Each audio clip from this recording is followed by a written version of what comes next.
Finally भाई finally आज जाके आईपीएल पूरा हुआ है भाई। आईपीएल इज आईपीएलिंग नाउ बिकॉज हमें एक फाइनल एक प्रॉपर कलेश देखने को मिला है आईपीएल में। दिग्वेश राठी वर्सेस अभिषेक शर्मा भाई बेस्ट मैच एवर मैं बोल रहा हूँ भाई। वन साइडेड था लेकिन best match ever because of this कलेश। एक तो एलएसजी की टीम, फिर एकाना का ग्राउंड और कलेश, ये तीनों की नेवर एंडिंग लव स्टोरी चल रही है। मैं कह रहा हूँ मैच के रिजल्ट को साइड हटाओ भाई, साइड हटाओ, लखनऊ एलिमिनेट हो गई। ये जो कलेश हुआ है कल अभिषेक और दिग्वेश के बीच में, मजा ही आ गया भाई। इतने टाइम से हम लोग तरस रहे थे यार कोई इस आईपीएल में कलेश नहीं हो रहा, किसी की लड़ाई नहीं हो रही, कोई किसी का हाथ नहीं झड़प रहा। इस बार कर दिए इन लोगों ने। Digvesh Rathi is the best. Boring match में थोड़ा सा स्पाइस देने के चक्कर में अपने करियर के और अपनी सैलरी के दोनों के एल लगवा लेता है बंदा। Digvesh and afraid of fine like he is being funded by IMF. कुछ तो सोर्स है भाई बंदे का, कुछ तो अंबानी लेवल सोर्स है भाई, क्योंकि इसको नहीं है डर। Bro ant taking a Penney back from this IPL भाई। सच में यार ये अपने सारे पैसे खत्म किए जा रहा है, इतनी बड़ी बड़ी लड़ाइयां कर लेते हैं। अब आ जाएगी कल न्यूज की इसका फाइन कट गया फिर से। ला भाई ला, अपनी जेब वाली पर्ची दे दे, सिग्नेचर मारूंगा। आज नहीं लेके भाई मुझे समझ नहीं आता वैसे कोई टीम कितना भी खराब क्यों ना खेल रही हो, पॉइंट्स टेबल में नीचे क्यों ना बैठी हो, लेकिन ऋषभ पंत के सामने आते ये लोग प्राइम फॉर्म में कैसे आ जाते हैं। बंदे की किस्मत इतनी खराब है कि एसआरएच जो बॉटम ऑफ द टेबल बैठी है उनसे भी मैचेस हार रहे हैं लोग। अब एसआरएच ने 206 का टारगेट 19 ओवर में चेज करके खत्म कर दिया मैच। जिस टीम के लिए मॉलडीव्स वाली वेकेशन तो काम नहीं आई, वॉर वाली वेकेशन काम आ गई। उसके बाद आते ही अगला मैच जीत गए। Another day in IPL, another elimination. कल आरसीबी पंजाब गुजरात क्वालिफाई हुई थी और आज लखनऊ एलिमिनेट हो गई है। लेकिन जाते जाते इस टीम ने एक अच्छा काम करा है कि हमें एंटरटेनमेंट जरूर देके गए हैं। देखो सीन कुछ ऐसा था, अभिषेक बहुत तगड़ी बैटिंग कर रहा था, रवि बिश्नोई को 4 छक्के मारे एक ओवर में, लेकिन फिर दिग्वेश बॉलिंग पे आया और विकेट ले ली। लेकिन राठी साहब फिर वहां पे रुकते थोड़ी है, उन्होंने निकाल ली अपनी नोटबुक और अभिषेक को इस बात से दिक्कत हो गई। राठी साहब भूल गए कि ये युवराज सिंह का स्टूडेंट है भाई, ये चुप नहीं रहेगा। वहां युवराज सिंह ने एंड्रू फ्लिंटॉफ से लड़ाई कर ली थी, तो यहाँ तो दिग्वेश राठी है तो अभिषेक तो लड़ेगा। उसने सीरियसली ले लिया और भाई साहब जो भिड़म भिड़ाई हुई है उसके बाद जो मैटर वहां पे हो गया था ना,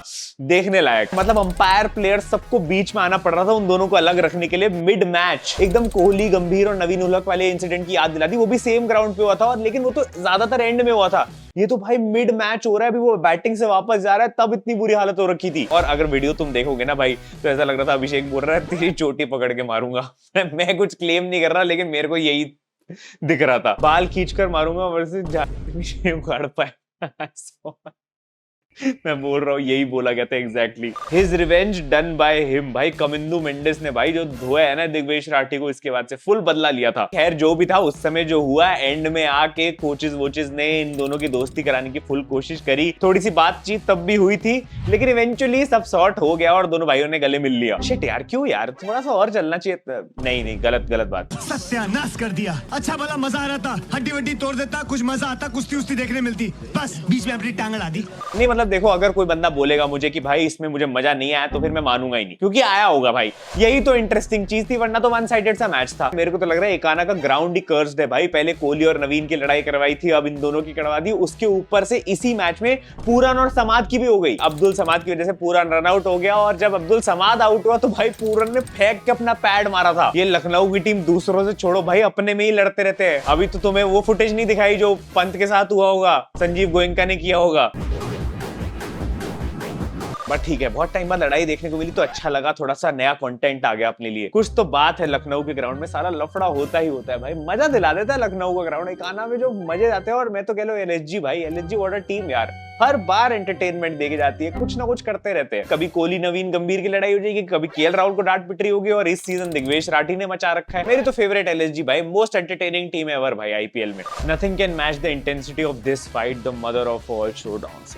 भाई चिल्स भाई, व्हाट अ फाइट भाई, मजा आ गया था। और गौती भाई अभी तक बदला उतार रहे इसका, तुम्हें पता नहीं है बेटा। The kind of treatment Digvesh Rathi deserves भाई। मैं तो कहूंगा देखो बंदा अच्छा कर रहा है, बॉलिंग भी अच्छी कर रहा है, एंटरटेनमेंट भी दे रहा है। अब अगर किसी दिन मुकाबला हो जाता कोहली के अगेंस्ट और ऐसा कुछ हो जाता तो ज्यादा मजा आता, लेकिन ठीक है अब क्या कर सकते हैं। हमें नेक्स्ट जेन मुकाबला मिल गया भाई। अब कोहली गंभीर इज ओल्ड, अब अभिषेक शर्मा और दिग्वेश राठी मिलेगा तुम्हें। Digvesh Rathi in the LSG bowling attack, that's true भाई, ये है पिक ऑफ द बॉलर्स रहा है ये season. And in all seriousness, सारी सेलिब्रेशंस असाइड, सारे उसके लोन्स असाइड, सारे उसके fines aside, Digvesh Rathi has to be the find of the season for Lucknow Super Giants. I mean एक डेब्यूटेड बंदा उनके इनएक्सपीरियंस से बॉलिंग लाइनअप को लीड कर रहा है विद द स्पिन अटैक, जहां पे एक टीम में रवि बिश्नोई भी है, स्पेशली जब वो इस सीजन एलएसजी का हाईएस्ट विकेट टेकर बन गया है 14 विकेट्स के साथ, और इसको सिर्फ 30 लाख में खरीदा था। उससे 10 गुना के तो ये फाइन दे चुका होगा अभी तक।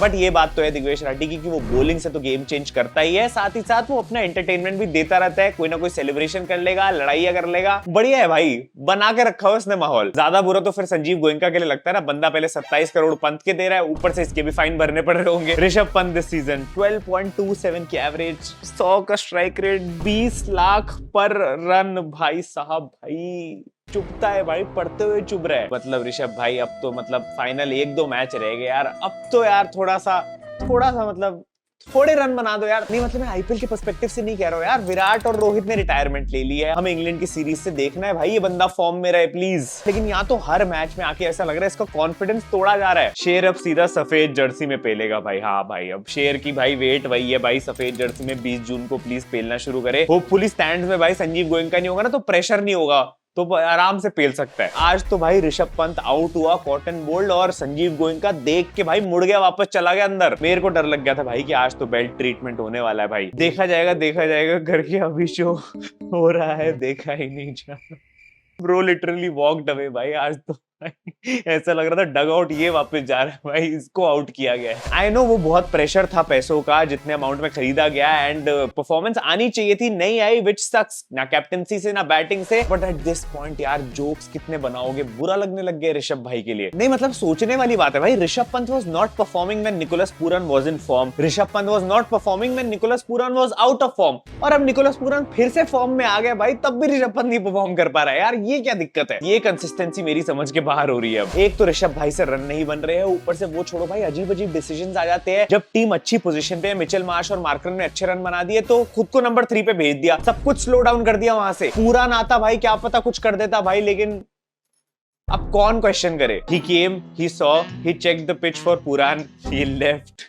ऋषभ भाई आजकल यही कर रहे हैं, वो चेक करके जाते हैं अगले बैट्समैन के लिए, भाई ठीक है सरफेस इतना बुरा नहीं है, मेरे लिए था पर तू मार लेगा मुझे पता है। Rishabh Pant wagon wheel in IPL 2025 यार, अब तो ये मीम भी पुराना हो गया, मैं बता रहा हूँ भाई, अब इतना ओवर यूज हो गया है ये ऋषभ भाई के लिए यार, बुरा लगने लग गया है। बट ये तो ट्रू है भाई कि ये एलएसजी का वर्स्ट सीजन है अभी तक आईपीएल में, and that has come under 27 crore के ऋषभ पंत। इससे पहले जब केएल राहुल लीड कर रहा था टीम को, 2 बार ये लोग प्लेऑफ्स निकाल चुके थे, और पिछले साल भी ऑलमोस्ट क्लोज आके रह गए थे। I mean this team has been led by Krunal Pandya, उसके बाद भी इतनी खराब परफॉर्मेंस नहीं आई है। एंड इस सीजन हमने देख लिया है, बॉलिंग में रिलायबिलिटी नहीं थी, अच्छे प्लेयर्स ही नहीं थे, ऊपर से बैटिंग में मोस्टली मार्श, मार्करम या निकोलस पूरन नहीं संभाला है जो संभाला है, और अब ये लोग 2 मैच छोड़ के ऑलरेडी एलिमिनेट हो चुके हैं। तो अनरियल डाउनफॉल तो है ऋषभ पंत का भी, एलएसजी का भी, एंड आई फील कि हो सकता है भाई इतने ज्यादा प्राइस टैग के साथ next year of course Rishabh Pant might be released again from LSG, because मुझे नहीं पता लास्ट स्टेज ऑफ डिसअपॉइंटमेंट क्या होती है, लेकिन मुझे पता है कि संजीव गोयनका वहां पे पहुंच चुके हैं। बंदे पे क्या गुजरती होगी भाई, इतनी महंगाई के जमाने पे हर बार आता है मैच देखने, हर बार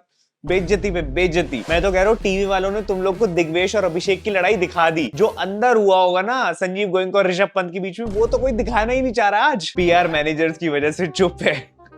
भाई तुम ये देख रहे हो संजीव गोयनका ने एक सीजन नहीं लिया भाई, 1 नंबर ले लिया। 1 नंबर किसका होता था लास्ट सीजन तक? केएल राहुल का। भाई बंदे को 1 नंबर चाहिए था, इसीलिए केएल राहुल को टीम से निकाला है। 1 नंबर पहन के घूमता है अब, ये गलत है यार, राहुल की थोड़ी तो रिस्पेक्ट रखनी चाहिए थी यार, इतना उसने बढ़िया खेला एलएसजी के लिए। बॉल भी तेरी होगी, कैच भी तेरा होगा, मैं फिर आऊंगा विकेट गिफ्ट। इससे अच्छा तो ऋषभ भाई अब खुद को इंजरी बता के बैठ जाओ यार, नहीं देखा जा रहा हम फैंस से। बट इन ऑल फेयरनेस भाई SRH without Travis head also played really well. बस अब बहुत ज्यादा लेट हो गए हैं भाई, टूर्नामेंट खत्म हो गया तो इतनी बढ़िया बैटिंग आ रही है। बट अभिषेक शर्मा ने प्रूव कर दिया भाई कि ठीक है वो थोड़ा इनकंसिस्टेंट हो जाता है, लेकिन वो बीच बीच में ऐसी परफॉर्मेंसेस देता रहता है जो सिंगल हैंडेडली मैचेस फिनिश कर देती है। मतलब आज 200 प्लस की चेज में इसने 20 बॉलों में मैच फिनिश कर दिया था। ये जो इसने 59 रन बनाए हैं 20 बॉलों में 300 के स्ट्राइक रेट के साथ, भाई इसकी इनिंग्स के एंड होते होते मैच ओवर हो चुका था। उसके बाद ईशान, कमिंदु मेंडिस और क्लासन ने आके फाइनल टचेस ही प्रोवाइड करे। Least balls taken to complete 150 wickets in IPL, 2381 balls Harshal Patel, Yuzvendra Chahal के 2543 बॉल्स और 2444 बॉल्स लसित मलिंगा के। भाई देख रहे हो तुम हर्षल पटेल को कितना अंडर एस्टिमेट करते हो?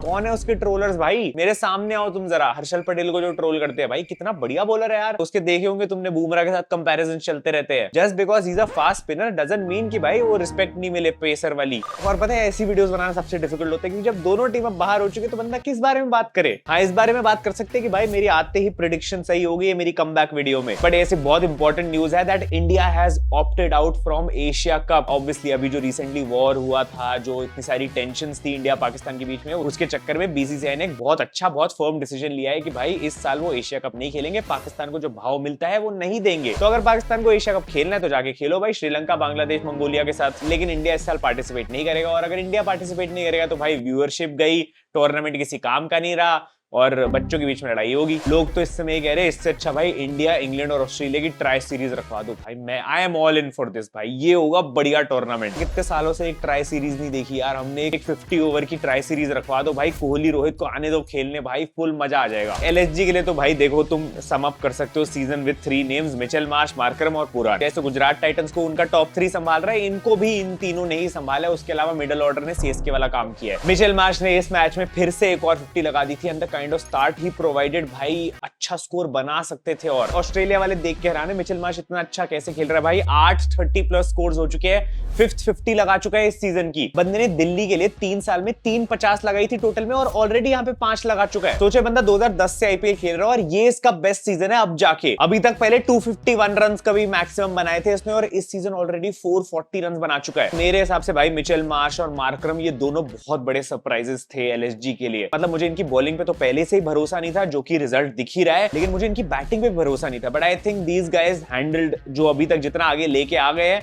वो इन दोनों की वजह से था। एंड ऑब्वियसली निकोलस पुरान जो आज वापस थोड़ा फॉर्म में आ गया, अच्छी इनिंग्स खेल रहा था रनआउट से पहले तक। बट मार्करम भी भाई एसआरएच के लिए कभी इतना कंसिस्टेंट, इतना अच्छा नहीं खेला, इतना फास्ट नहीं खेला जो वो भाई इसके लिए खेल रहा है एलएसजी के लिए। इसकी भी 5 लगातार 50s हो गई है। एडन मार्करम भी 5 साल से आईपीएल खेल रहा है, लेकिन इस सीजन सबसे ज्यादा रन बना के गया है वो। समझ में ये नहीं आ रहा कि इतने सालों के सारे फ्रॉड्स फॉर्म में कैसे आ गए। ऋषभ पंत को क्या हो गया? मतलब एलएसजी इनको फॉर्म में लेके आ गई, लेकिन ऋषभ पंत कहाँ रह गया भाई? बॉलिंग में फाइनली एक फॉरेन बॉलर लेके आया विलियम ओरावर की, और ना ही लेके आते तो भाई अच्छा होता। सिर्फ आवेश खान ने थोड़ी बहुत डिसेंट बॉलिंग करी, शार्दुल ठाकुर का भी वापसी कुछ फायदा हुआ नहीं। रवि बिश्नोई को तो भाई अब इतना पेल दिया गया कि कुलदीप और वरुण चक्रवर्ती अब बनेगा भाई नया कुलचा इंडियन टी20 टीम का। बिश्नोई भाई बाहर ही रहेंगे अब। रायडू ने प्रेडिक्शन दी थी भाई कोलकाता, राजस्थान, चेन्नई, हैदराबाद ये 4 टीम क्वालिफाई होंगी भाई। Bro predicted first 4 teams to be eliminated. What a prediction भाई। लोग सिर्फ क्वालिफिकेशन की देते हैं, यहाँ विजनरी एलिमिनेशन की दे दी है सबसे। इतना गलत कैसे हो सकता है भाई? बट ये सिनेरियो अब आसान हो चुका है। डीसी और एमआई ये 2 टीम्स बची है और 4th स्पॉट खाली बचा हुआ है। और स्क्रिप्टिंग मोटा भाई की ऐसी है कि इन दोनों का मैच कल एक दूसरे से ही है, जहां पे आराम से डिसाइड हो सकता है कि कौन आगे जाने वाला है। तो मतलब finally we are in the end game of IPL. एक मैच बचा है डिसाइडिंग फाइनल, तो आज का मैच भी कुछ खास नहीं होने वाला। मतलब वैसे भी दोनों जेल ब्रोज के बीच में है, राजस्थान रॉयल्स वर्सेस सीएसके। दोनों भाई तबाही, दोनों भाई बॉटम पे बैठे हुए हैं। मेरी प्रेडिक्शन ये है कि सीएसके मैच जीत सकती है। थोड़ा तो थाला के लिए दे दो यार। मतलब एक जगह एक बूढ़ा आदमी कैरी कर रहा है टीम को और एक जगह बच्चे कैरी कर रहे हैं, तो मैं कहूंगा यार एक्सपीरियंस को जीतने दो। बाकी आज की मेरी फैंटेसी पिक्स होने वाली है जायसवाल और जड्डू। तुम लोग भी कमेंट्स बताना तुम्हारे हिसाब से मैच कौन जीत सकता है। Someone please explain this trend to me. First Tim David भाई आरसीबी अपने में लगे रहते हैं, ये क्वालिफाई क्या हो गया, इनका अपना ही चल रहा है। टिम डेविड भी है, फिल सॉल्ट भी है, सुयश शर्मा ने भी डाल दिए। क्या शेरों के बीच में फोटो लगा के डाल रखी है क्या? कोई मुझे समझा दो भाई कमेंट्स में। बाकी इंस्टाग्राम पे आके फॉलो करना। मैं मिलता हूं तुमसे अगली वीडियो में। Thank you so much for watching, love you all, bye bye. Asked to leave the 4th and 5th stump ball but bro left the... अरे यार ये मीम किसने घुसा दिया यार बीच में यार? ये सैड मीम्स नहीं देखने अभी। Cut cut cut.